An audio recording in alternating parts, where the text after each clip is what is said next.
The sun beat down relentlessly upon the parched land of Zorah, a small town nestled in the heart of the rugged Judean hills. The dry, cracked earth seemed to absorb the heat, and the air itself shimmered with the weight of drought. The scent of dust, mingled with the faint tang of dried olive leaves and wild thyme, hung heavy in the oppressive midday silence. The distant hills, barren and sun-baked, appeared like a silent witness to the suffering of those below. For years, the Israelites had groaned under the harsh rule of the Philistines, who had imposed their dominance over the land. The Philistines, with their iron chariots and superior weapons, had ruthlessly crushed any resistance, reducing the once proud Israelites to mere shadows of their former strength.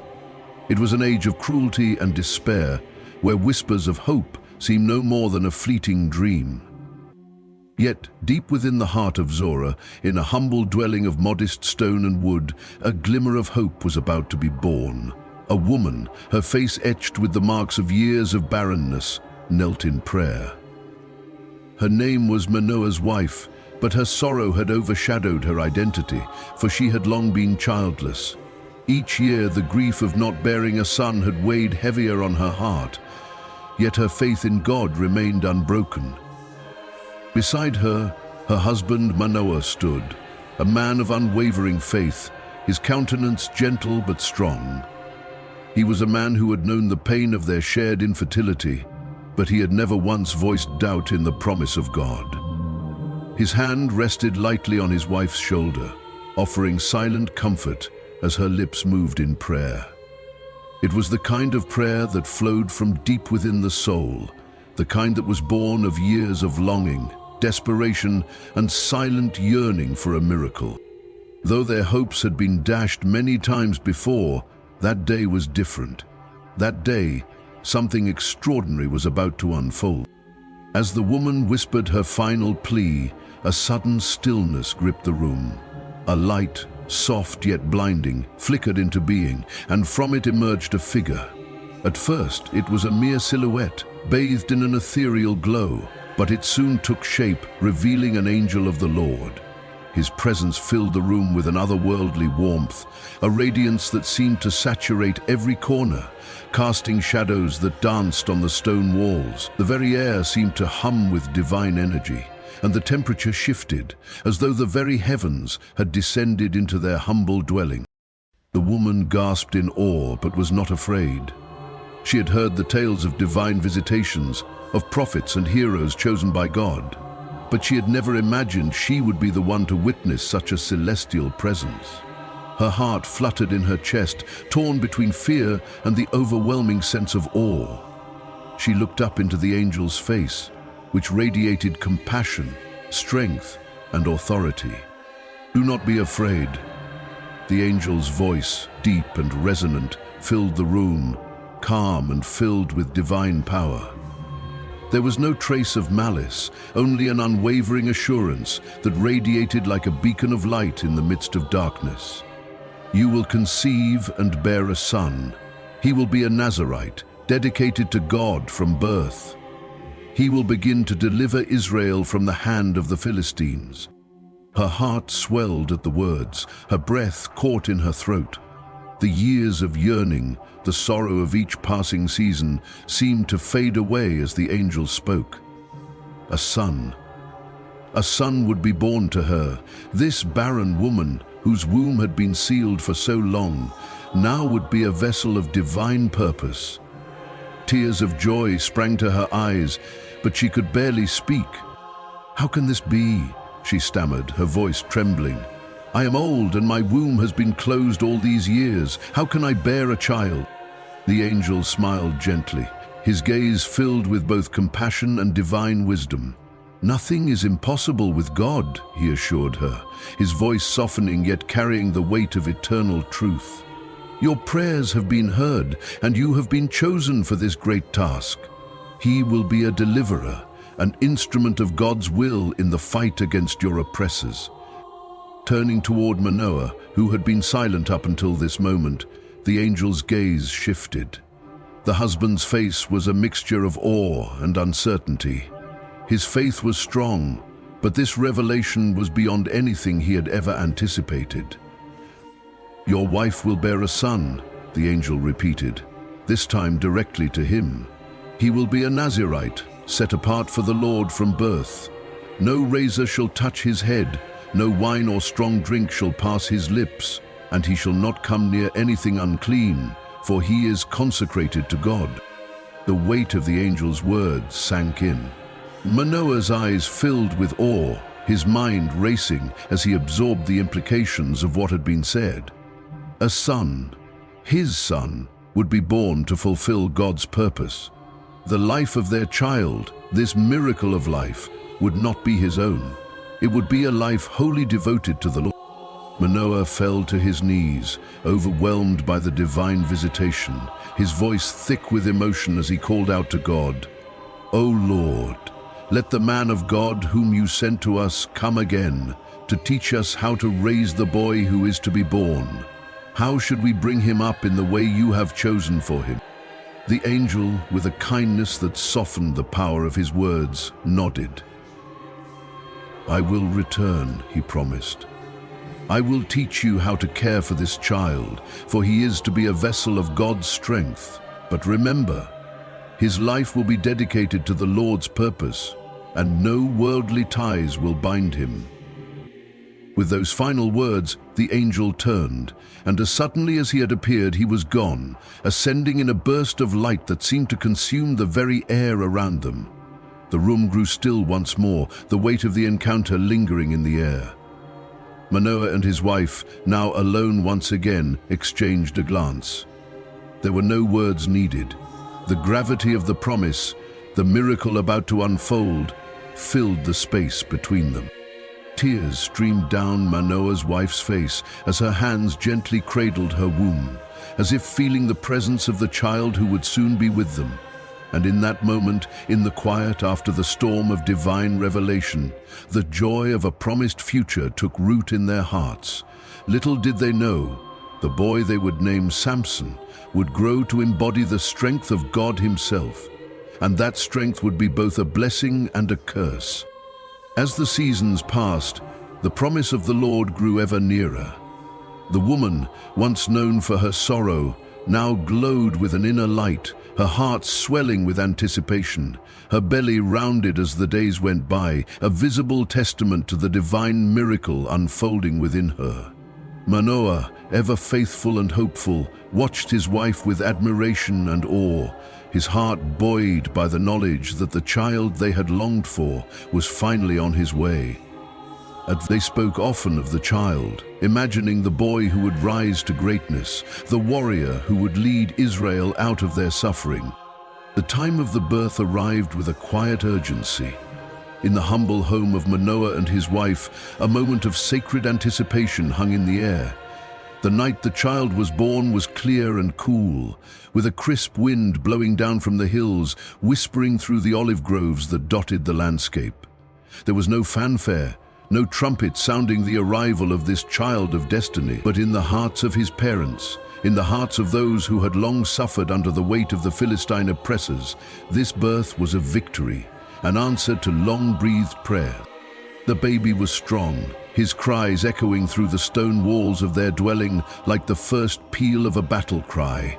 The midwife, though inexperienced with the miracle of such a conception, marveled at the child.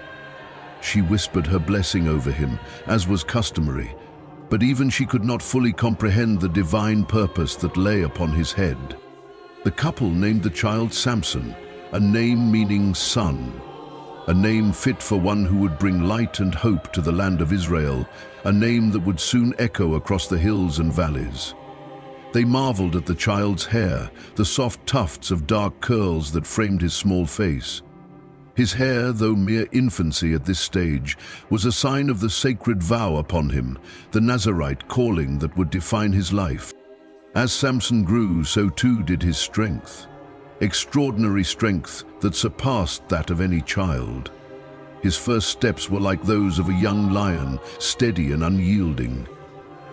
As a toddler, he would tear through the wild brush near their home, never tiring, never slowing, his small hands grasping stones with the ease of a seasoned warrior.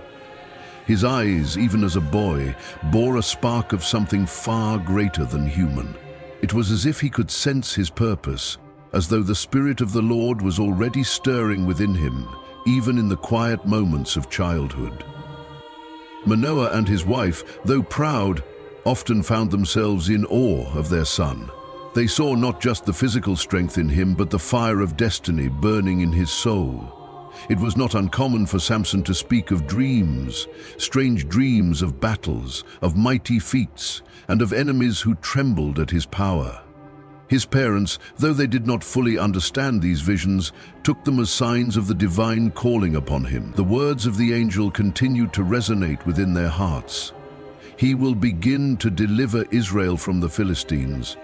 But with this divine calling, there came a heavy weight, a weight that would soon press upon Samson in ways he could not yet fathom. One day, as Samson reached the threshold of manhood, a strong impulse stirred within him. He had always felt drawn to the Philistine cities, Timnah, Ashkelon, and Gaza, with their distant allure. Despite the enmity between his people and the Philistines, there was something within Samson that urged him to explore these forbidden territories. His parents, deeply concerned, cautioned him time and again to avoid the Philistines, reminding him that he was a Nazirite, set apart for God's service. But Samson's heart, restless and full of curiosity, could not resist. It was on one such journey, as he traveled through the valley of Sorek, that he first saw her, the woman who would change the course of his life. She was a Philistine woman, beautiful beyond measure, her dark hair cascading in waves over her shoulders, her eyes bright and mischievous. She stood at the well, drawing water, unaware of the young man whose gaze had caught her. Samson, his heart gripped by a sudden and inexplicable desire, was consumed by her beauty. His eyes, wide and burning with passion, followed her every movement. He knew that she was of the enemy people, but the draw of her presence was powerful, irresistible. He returned home, his mind swirling with thoughts of her, his every waking moment consumed by her image. He could no longer focus on his training, his strength, or his calling. His desire for this woman grew with each passing day. He confided in his parents, declaring, "Father, Mother, I have seen a Philistine woman in Timnah. I want you to get her for me as my wife." The request fell upon them like a thunderclap. Manoah and his wife exchanged looks of deep concern. How could their son, who was destined to deliver Israel from the Philistines, desire a woman from their very ranks? Surely there were women among the Israelites, virtuous, strong, and worthy, who could match his stature, women who shared his faith. Why would he choose to bind himself to the enemy? They pleaded with him, their voices gentle but firm. "Is there no woman among the daughters of your people," they asked, "that you must go to the uncircumcised Philistines to find a wife?" They knew that Samson's strength was a gift from God, but they also understood the dangers of his desires. Would this woman, this temptation, lead him away from his calling? Would his passions cloud his judgment? But Samson's heart was steadfast, his eyes burned with desire, and his voice was resolute.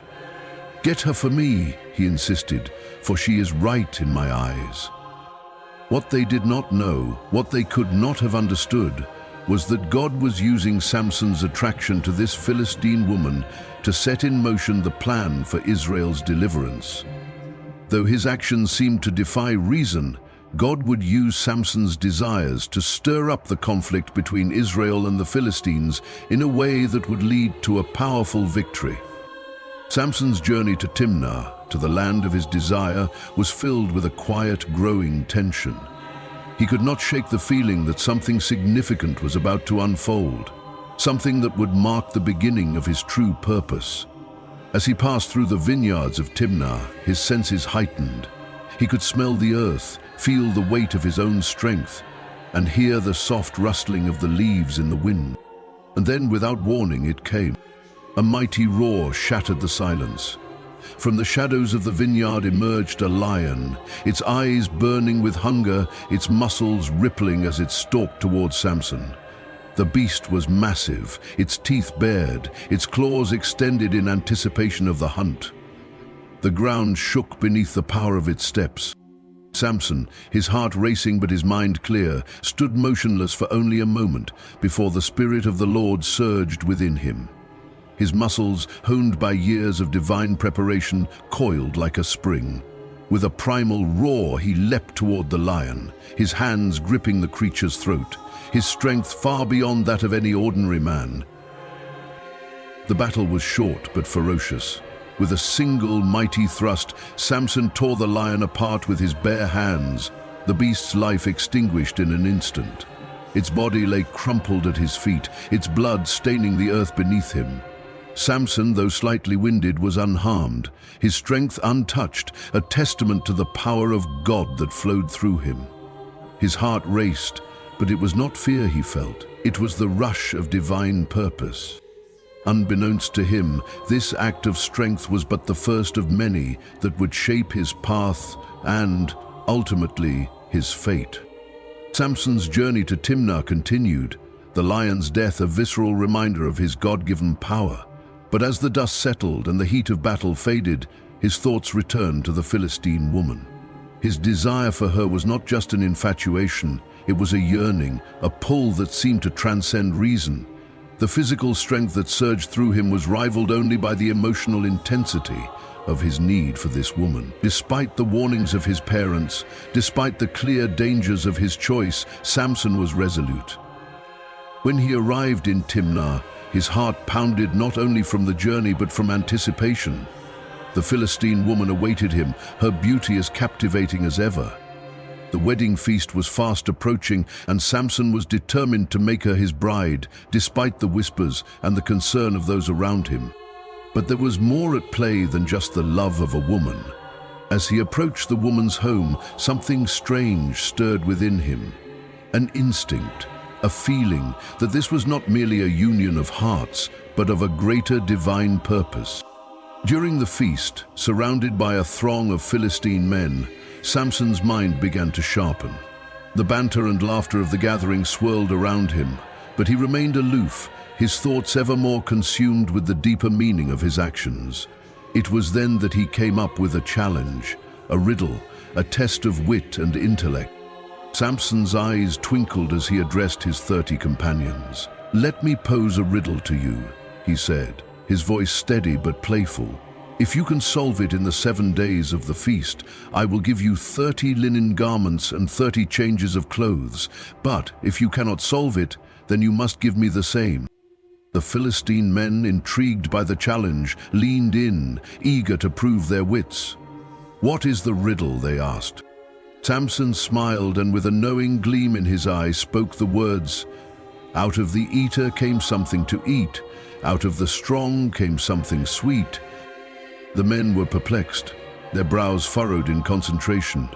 It was a riddle unlike any they had heard before. They pondered it, each man trying to decipher its meaning, but nothing seemed to make sense. How could something that devours bring forth something to nourish? Days passed and frustration mounted. The Philistines could not crack the riddle, and the tension in the air grew thick. Samson, ever confident, observed their struggle from a distance, entertained by their fruitless efforts. But beneath his amusement, there was a deeper awareness that God was at work, even in this challenge. Little did the Philistines know, the answer was right under their noses. As the final day of the feast approached, the Philistine men grew desperate. Unable to solve the riddle on their own, they turned to the one person they knew could sway Samson, the woman who had captured his heart. They surrounded her, their voices low but laced with menace. "Coax your husband into revealing the answer to the riddle," they demanded. "If you don't, we will burn you and your father's house to death." The woman's heart raced, fear and desperation twisting her insides. She knew she could not bear such a threat, not only for herself but for her family. Yet she also knew the consequences of betraying Samson. He was a man of great strength, a man whose power and wrath were well known. But in that moment, with the weight of her family's lives pressing upon her, her resolve wavered. She went to Samson, her face a mask of anguish. She sat beside him, her voice soft and sweet, but laced with the urgency of her plea. "You hate me," she whispered. "You've made a fool of me. You've asked me a riddle, but you won't tell me the answer. Why won't you share it with me?" Samson, caught in the web of his emotions, laughed nervously. "I haven't even told my parents the answer. Why would I tell you?" But the woman pressed on, her eyes glistening with tears as she implored him. "Please, Samson, tell me the answer. What's the secret? Do you not love me?" She laid a gentle hand on his arm, her voice growing softer, more coaxing. "Tell me, Samson. I need to know." Samson's heart softened under her persistent pleading, his love for her clouding his judgment. He sighed, a deep, reluctant breath escaping his chest. Finally, he relented, his voice barely above a whisper. "The answer to the riddle," he said, "is the lion I killed on my way here, and the honey I found inside it." The woman, her face a mixture of relief and triumph, smiled. She kissed him gently on the cheek before rushing off to the Philistine men. She delivered the answer to them, her hands trembling with fear, but also with the thrill of victory. The men, eager to win the challenge, approached Samson on the seventh day, just before the sun set. With smug grins on their faces, they said, "What is sweeter than honey? What is stronger than a lion?" Samson's face darkened as the realization struck. He knew immediately that his wife had betrayed him. His anger flared like wildfire. His pride, his trust in her, all crumbled in that moment. "If you had not plowed with my heifer, you would not have solved my riddle," Samson retorted, the bitterness in his voice unmistakable. His words stung like a lash, his anger at their deceit palpable. Samson's fury, ignited by his wife's betrayal, drove him to the edge of madness. He could not let this slight go unanswered, and so, with a cold, vengeful determination, he set out to settle the score. In a violent burst of rage, he left Timnah and journeyed to Ashkelon, a Philistine city. There he killed 30 men in cold blood, taking their garments and returning to settle the debt of his wager. His actions, though driven by anger, were also part of the divine plan unfolding before him. Samson's fury had become an instrument of God's justice, though he may not have fully understood it at the time. When Samson returned to his parents' home, leaving his wife behind in the aftermath of his vengeful actions, the Philistines, in an effort to placate him and diffuse the tension, gave his wife to one of his companions. The betrayal deepened and Samson's wrath grew. "Now I will get my revenge on you, and after that I will cease," he swore, his heart hardened by loss and betrayal. Samson's anger burned hot in the wake of his betrayal. His heart, bruised by the deceit of his wife and the loss of his dignity, thirsted for revenge. His mind, though clouded by emotion, was still sharp enough to craft a plan that would leave the Philistines reeling. His actions were not only fueled by personal betrayal, but by the weight of God's divine purpose upon him. It was as if his very strength, both physical and spiritual, was directed toward fulfilling a greater mission, one that had yet to fully reveal itself. Determined to strike at the heart of the Philistine power, Samson devised a cunning and brutal plan to ravage their crops. He ventured into the wilderness, capturing 300 foxes, their eyes wild with fear, their bodies sleek and powerful. Samson tied their tails in pairs, each pair bound together with a burning torch. As dusk fell over the land, a firestorm of vengeance was about to be unleashed. With his mind fixed on his goal, Samson released the foxes into the Philistines' standing grain, a swath of their livelihood. The fiery tails of the foxes flickered like demons racing through the night. The flames spread rapidly, engulfing the grain fields, the vineyards and the olive groves. In an instant, what had taken months to cultivate was reduced to ash. The fire crackled through the night, devouring everything in its path, a testament to Samson's fury and God's power at work through him. The Philistines were caught off guard. They had not anticipated such a devastating blow. Their grain, their food supply, their very means of survival had been destroyed in a single night. The scale of the destruction was unfathomable. The cries of the farmers, the anger and confusion of the Philistine leadership reverberated through the land. The Philistines, enraged by the destruction of their crops, sought retribution. They were not a people to let insults or injuries go unpunished, but in their pursuit of revenge, they uncovered a deeper treachery, the source of the foxes and the fire. Their suspicions turned towards Samson's wife and her father, who had aided Samson by betraying him earlier with the riddle.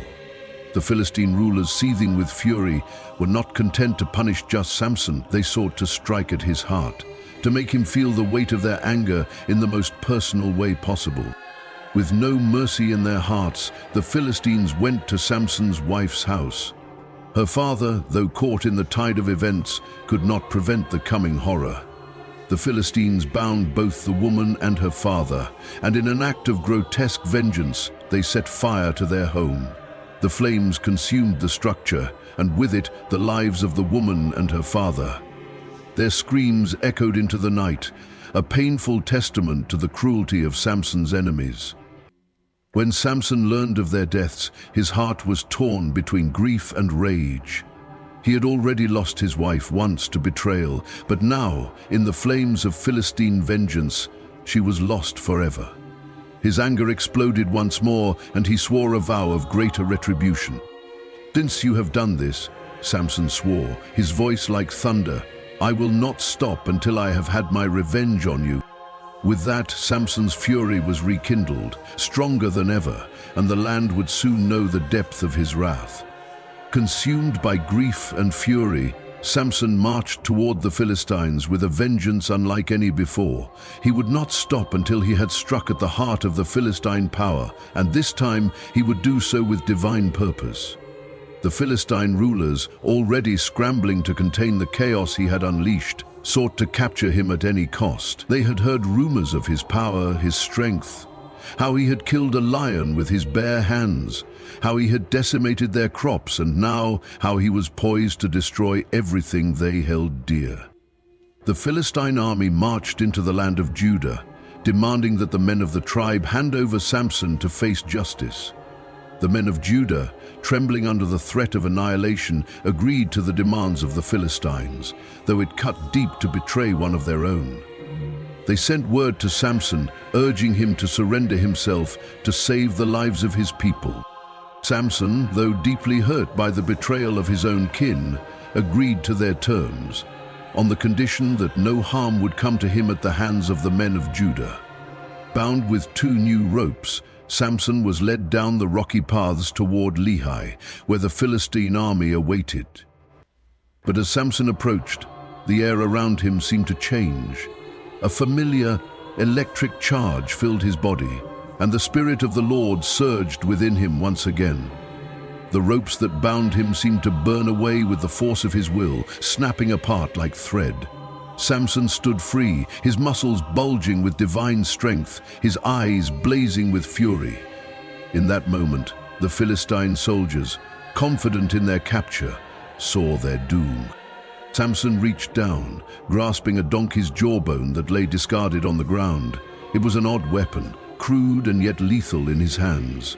With it, he struck down the first soldier, then the second, and then a third. His rage boiled over, and he became an unstoppable force of destruction. His blows were delivered with divine fury, each strike sending a Philistine soldier crashing to the ground, lifeless. The Philistine ranks, which had once been confident in their victory, were now in disarray. Samson's ferocious strength, unyielding and relentless, tore through their lines like a storm, leaving a wake of broken bodies in his path. His arms, strengthened by God's power, moved with deadly precision. The soldiers screamed as they fell, their bodies piling up in a heap around him. 1,000 men lay dead before Samson's feet, their blood soaking the earth beneath him. He was alone, surrounded by the corpses of his enemies, but in that moment he felt invincible. He had delivered a decisive blow to the Philistines, one that would echo throughout the land. But as the battle came to an end, a new, quiet toll began to settle over Samson's heart. Exhausted, bloodied, and covered in the sweat of battle, Samson fell to his knees. His chest heaved with the exertion, his body battered, his mind weary. He had won the victory, but at what cost? The toll of bloodshed was heavy, even on a warrior of his stature. As Samson sat amidst the carnage, the weight of his actions bore down upon him. The thirst, long ignored in the heat of battle, became unbearable. His throat felt like dry earth, cracked and parched from the exertion. He could no longer ignore the desperate ache of his body. The battle had drained him, and now he feared that he might die of thirst in the midst of his victory.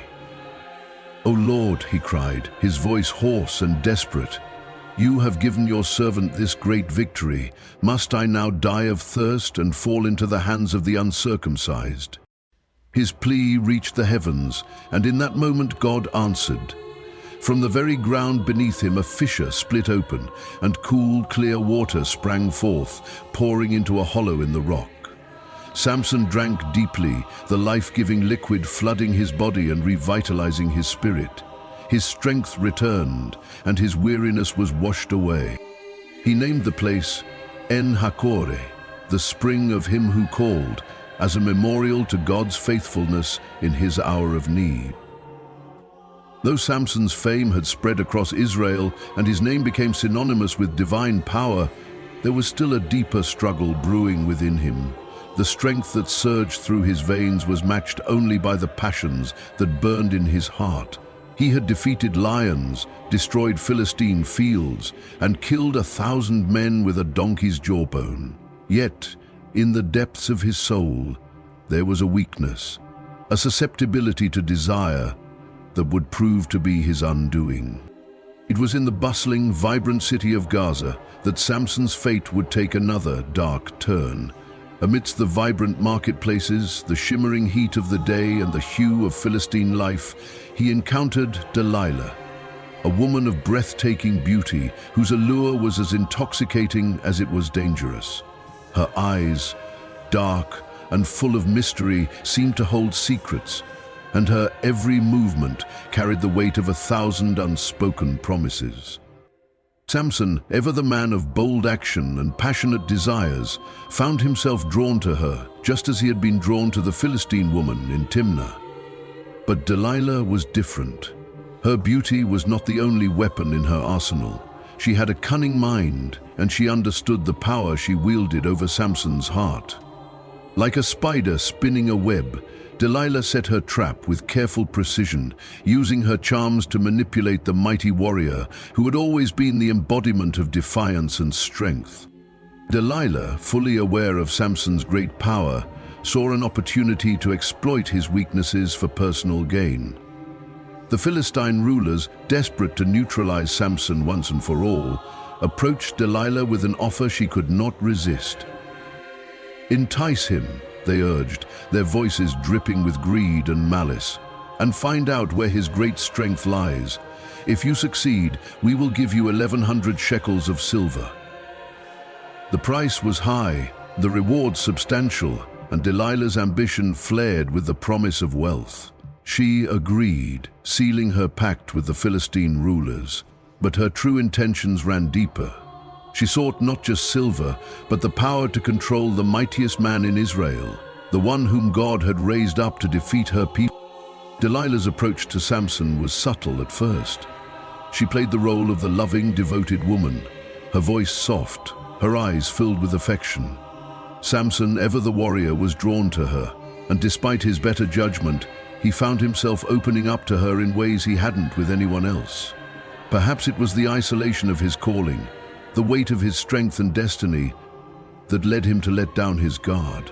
Or perhaps it was simply her charm, her beauty, and the way she made him feel invincible yet vulnerable all at once. "Tell me, Samson," Delilah purred one evening, her voice like velvet, "where does your great strength lie, and how can you be bound to be subdued?" Samson, his heart pulsing with a mix of desire and hesitation, laughed softly.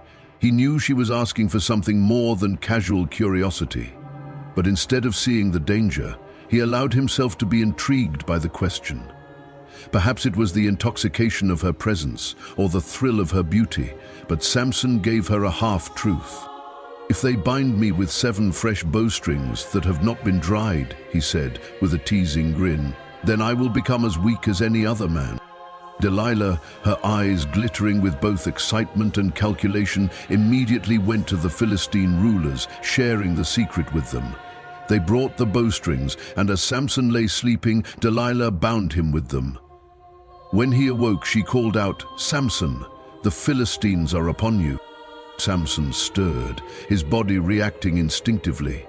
His strength surged, and with ease he snapped the bowstrings as if they were nothing. The trap had failed. Delilah, feigning hurt, pouted. "You've mocked me," she said, her voice low and sultry. "You've told me lies. Now tell me the truth. How can you be bound?" Samson, not fully aware of the danger, laughed again, brushing off her pleading. "If they bind me with new ropes that have never been used," he said, "then I will become as weak as any other man." Once more Delilah went to the Philistines, who brought new ropes for her to use. While Samson slept, she bound him once more. Again she cried out, "Samson, the Philistines are upon you." And once again he broke free with ease. Delilah, now growing frustrated but still determined, confronted him once again. "You have mocked me again. You've lied to me. Tell me the truth, Samson, please." Samson, amused yet unaware of the depth of her treachery, indulged her. "If you weave the 7 braids of my hair into the fabric of a loom and fasten it with a pin, I will be as weak as any other man." Delilah, sensing she was close to her goal, acted quickly. While Samson slept, she wove his hair into the loom, securing it with a pin. Once more, she called out, "Samson, the Philistines are upon you."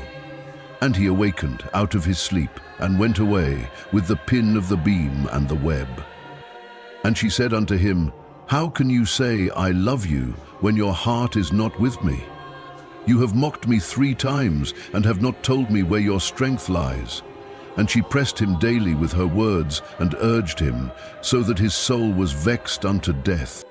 That he told her all his heart, and he said to her, "There hath not come a razor upon my head, for I have been a Nazirite unto God from my mother's womb.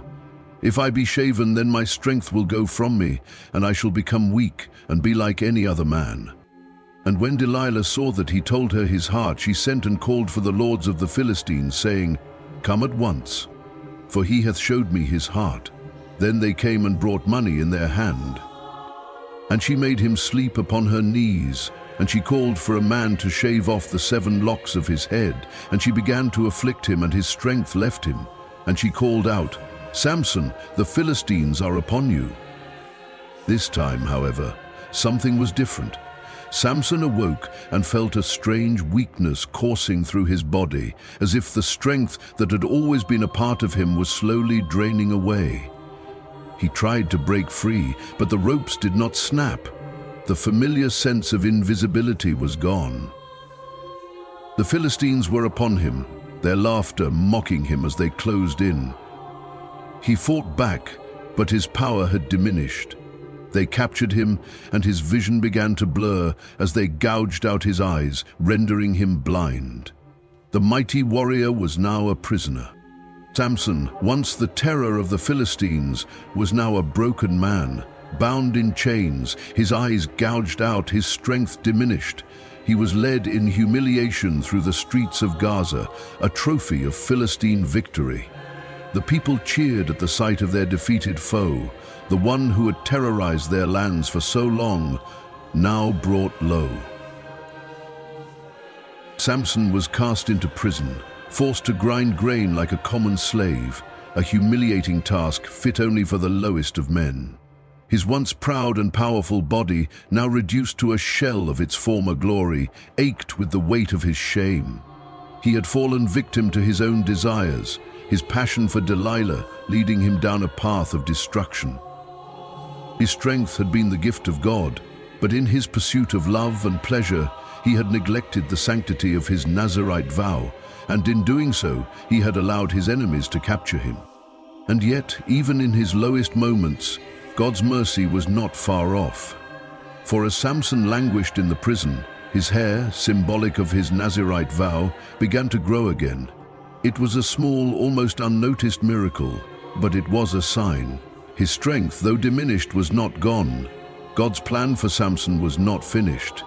There was still a purpose to be fulfilled. The Philistines, victorious and arrogant, decided to hold a grand celebration in honor of their god Dagon. To mark the occasion, they brought Samson out of his prison, parading him before the revelers. The great hero, reduced to a blind, shuffling slave, was now a spectacle for their amusement. His captors mocked him, jeering and laughing, while Samson was forced to entertain them. But even in this moment of utter degradation, Samson felt the stirring of his divine calling. Led to the temple of Dagon, he asked the servant who guided him to let him feel the pillars that supported the structure. He needed to know the strength of the temple's foundation. He needed to sense the weight of what was about to happen. With a heart full of remorse and resolve, Samson prayed, his voice hoarse from years of silence and suffering. "O Lord God," he cried, his plea one of deep anguish and defiance, "remember me, I pray. Strengthen me just once more, O God, so that I may take revenge on the Philistines for my 2 eyes." God, in his mercy, heard Samson's prayer. The Spirit of the Lord surged through him one final time, his strength returning with divine power. With all the might left in his broken body, Samson pushed against the pillars, his muscles straining. The pillars groaned under his force, and with a mighty roar, he toppled them. The temple of Dagon crumbled, collapsing upon itself in a great cataclysm. The Philistines, caught in the destruction, were buried beneath the rubble. In his final act of vengeance, Samson killed more Philistines in his death than he had throughout his entire life. Thank you for joining us on Whispers of Heaven, where God's Word comes alive. If you were blessed by this message, don't forget to like, share, and subscribe to stay connected. May His whispers guide your heart always. See you in the next story. God bless.